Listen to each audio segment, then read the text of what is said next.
Hello, everybody. My name is Marsh, and today we're going to be doing a review on the TV show The Sandman. Let's get into it. So, for this particular review for Sandman, there's a few things I'm going to do. I have read the comics up to the point where the TV show is, and so we're going to do a slight review in terms of the show as itself and how it stands as a TV show, the show as an adaptation, and then some of the highlights and the lowlights that I had of the show in particular. The Sandman. What exactly is the Sandman? The Sandman is a story about Morpheus, the god of dreams. In the show in particular, it's how he reacts to the environment that he's placed in. As a brief spoiler, episode 1 only, to give a premise of the show, basically in episode 1, there's a cult that performs a ritual trying to capture the god of death. In this case, they're not really gods, they're called the Endless, but for the sake of explaining, we'll say the god of death, but instead they capture the god of dreams, Morpheus, by mistake. And they are leaving him imprisoned until they get their wishes from him in terms of bringing someone back to life or living forever, wealth, or whatever he wants to give them, essentially. And so the first part of the show is set up between Morpheus, how he escapes, and how he retrieves his items that were stolen from him, as well as gets revenge on the people who did this to him. And that's where it takes off. There are a few highlights in terms of the beginning, especially. I would say the episode 6, I believe it was, the diner one. It might be episode 5. The diner episode and the episode with Death immediately after are two of my favorite episodes of the season. Along with that, I think the visuals, especially in the first half of the show, were very impressive. The way they handled the landscapes and the supernatural things, especially the dream world. I think you have to worry about the CGI and how they do everything, and it losing that point where you don't really recognize it, but they handled it very well and it covered it pretty well. You never really end up in the uncanny valley and get pushed out of it. There are a few complaints I have about the season overall in the beginning. My biggest complaint for the most part is with the characters themselves.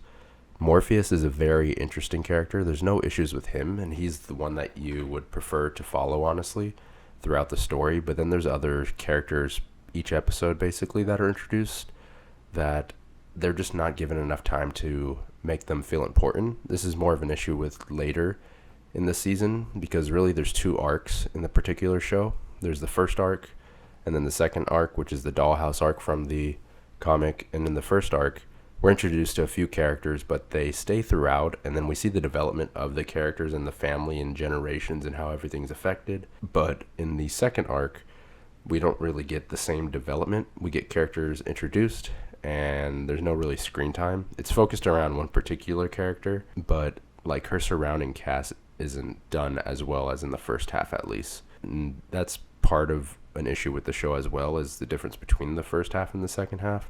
It seems like two separate seasons. I feel like it didn't need to be two seasons, but what they could have done is have a different release schedule for different expectations, because they released them all at once, but I feel like they should have released the first half and then later release the second half, like arc 1, arc 2. The first half by itself would have been like an 8.5 out of 10, maybe an 8 out of 10, versus the second half, which is more of a 6 out of 10 for me, bringing it to like a 7 out of 10 total for the show. So if they released it one half, it could have been more impactful, I think. It wouldn't really change anything, but I think it would help with how the reception of it would come. And overall, you already heard from what I said, I think the show overall is about a 7.5, 7 out of 10.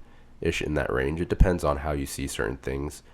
There were certain changes made, and we'll get into that adaptation, how it does that in adaptation as well fairly soon here. But I would say overall it's a pretty good show with some really good characters. Morpheus, one of the highlights, and the only place it gets lost is later in the episodes. There's not as much character development for the side characters as there were in the beginning for the side characters, in the way they handle that. But overall, I still think it's worth a watch. And if you're especially a fan of comics, you'll enjoy this very much with some of the tie-ins that they have. So, how does it do as an adaptation, though? To be honest, it's actually pretty good as an adaptation. There's a lot of lines and frames from the comic specifically that are actually copied one-to-one, especially when Morpheus breaks out of his cage and he's like getting absorbed into the light. that's taken one-on-one from the comics graphically. There is some case of like certain characters being gender swapped or race swapped in some cases from the comics, but it's not really an issue in particular with me because I know the author of the comics, Neil Gaiman, he was heavily involved in the script and the casting as well. So if the author gives its blessing and allows that kind of thing for race swapping and gender swapping, then it's the author's choice, and I don't think we really have a right to complain about it if the author is the one who made the decision. Versus if it's like an adaptation that someone butchers and they change everything on their own without consulting an author, that's a whole different story. But in this case, for those who have read the comics, I don't personally have an issue with any of the gender or race swapping because the author wrote off on it. And also, you kind of just want to pick the best actor for the job as well. I think they cast Dream perfectly, though. There is one person who swapped Joanna for John Constantine. I think that's more legal thing. Joanna is in the comics as an older character, not in the same age, but they kind of just bring her up and bring her present right away because I don't think they can have the rights to John Constantine technically. I think that's more of a rights issue with that. Other than that, as an adaptation itself, it's pretty faithful for the most part. There's a few other changes they made, such as the way they handle the pregnant lady in the second arc. This time it's one of Rose Walker's friends versus it being a person in Jed's dream who also got sucked into the dream by Galt. They also changed like who Galt is. Galt is, instead of two little demons, it's one nightmare that was created by Dream. There's a few changes like that. They're not necessarily bad changes, but they're small.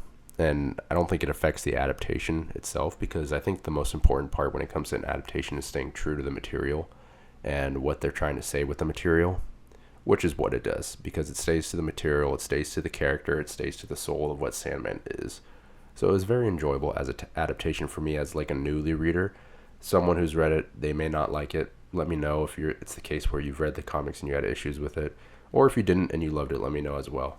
But I think it handles it well as an adaptation. It's not like the Wheel of Time that we got from Amazon, which was just a butchering, and many other adaptations. If you've seen any Netflix anime adaptation to live action, you know what I'm talking about. So it's not very trustworthy when it comes to Netflix. So this time they actually did a good job. And I'm assuming it's going to get greenlit for season 2, and I'll be excited to read the comic and then jump into the show for season 2 as well. So overall as a show, what were some of my highlights and lowlights? The highlights, I would say, were the diner episode. I really enjoyed how they did this. This is one of the highlights of the comic as well for me when I read it originally. How they handled going through each hour in the comic, I think was done a little bit better because you got to see the visual like representation of time passing, and each hour was like a new trial in the diner of what these characters were going through. Versus the show, there's trials and things they're going through, and it ends up the same. But obviously, for time reasons, they have to kind of like push it and end it. And then along with that, what he does with the character in the car is different from the comics, but I don't necessarily hate it. I love what they did with it, and they actually gave some compassion and development to him as a villain overall. Instead of murdering the woman, he gives her an amulet of protection to protect her family because she was nice to him. So it was a nice little development. He's not a total monster like he looks in the comics. He looks like a ghoul from Fallout in the comics. It's really gross. I really enjoyed what they did with that episode. The next episode with Death as well.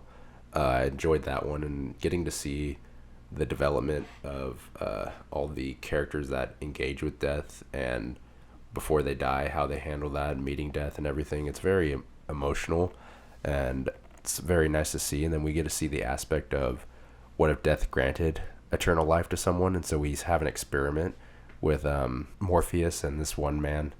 I think his name is Gad. Sorry if I'm saying that wrong. I'll put correction if I need it.